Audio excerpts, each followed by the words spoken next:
ጂጂ ወይስ?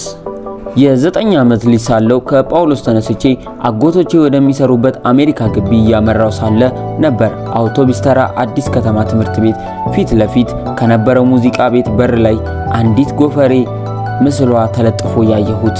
የአካባቢው ግርግር እስክረሳው ድረስ ነበረ በምስሉ ላይ ተመስጬ ፈዝዤ የቀረሁት። ከዚያ በፊት እንደዚህ ያለ የፀጉር አሰራር ፎቶ አይቼ አላቅም።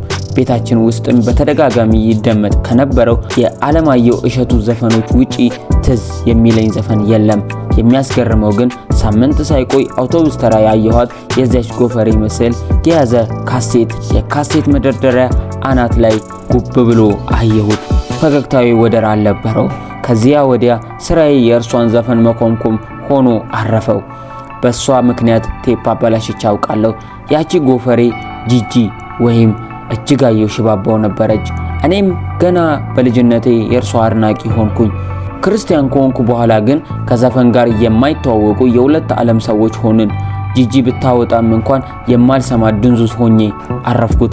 ከዕለታት በአንድ ቀን ኳስ ሜዳ እየተጫወትኩኝ ሳለ መሲ ከምትባል የቤተ ክርስቲያናችን እህት ቤት ለሰፈሩ ሁሉ በሚሰማ መልኩ ጂጂ ስትዘምር ሰማው። ይህንን ድምጽ አውቀዋለሁ፣ ነገር ግን እንዴት ልትዘምር ቻለች እያልኩኝ ኳሴን መጠለስ ተያዝኩኝ። አንዱ ሲያልቅ ቀጣዩ፣ አንዱ ሲያልቅ ቀጣዩ ሲመጣ፣ ቀጣዩ ሲያልቅ ሌላኛው ሲከተል ሁሉም ስለ ወንጌል የሚናገሩ መዝሙሮች እንደሆኑ አስተዋልኩኝ። ማመን አልቻልኩም።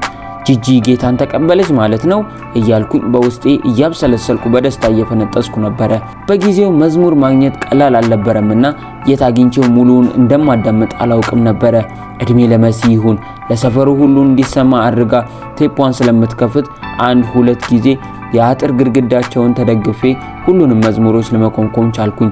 የኋላ ዘማሪ ጂጂ ሳትሆን እርሷ እህት ሶፊያ ሽባባው መሆኗን ጓደኞቼ ነገሩኝ። ዘማሪ ጂጂ አለመሆኗን ሳውቅ ትንሽ ከፍቶኝ ነበረ።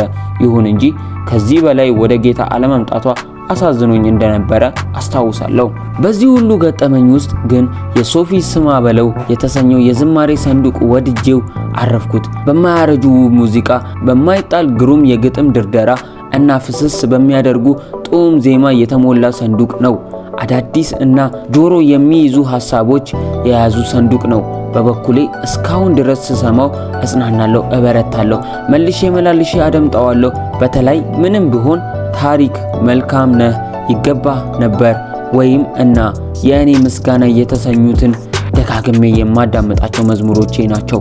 እግዚአብሔር ይባርክሽ፣ እንደገና እንዲህ ያሉ ዝማሬዎችን ካንቺ ይፈልቃሉ በማለት ለሶፊያ ሽባባው መልእክቱን ያስተላለፈው ወንድማችን ሃኒኤል ሲሆን ሁላችሁም እንደምታውቁት በቅርብ የዕብራውያን መጽሐፍ ማብራሪያ ጽፎልን ለቅዱሳን ማቅረቡ የማይረሳ ነው።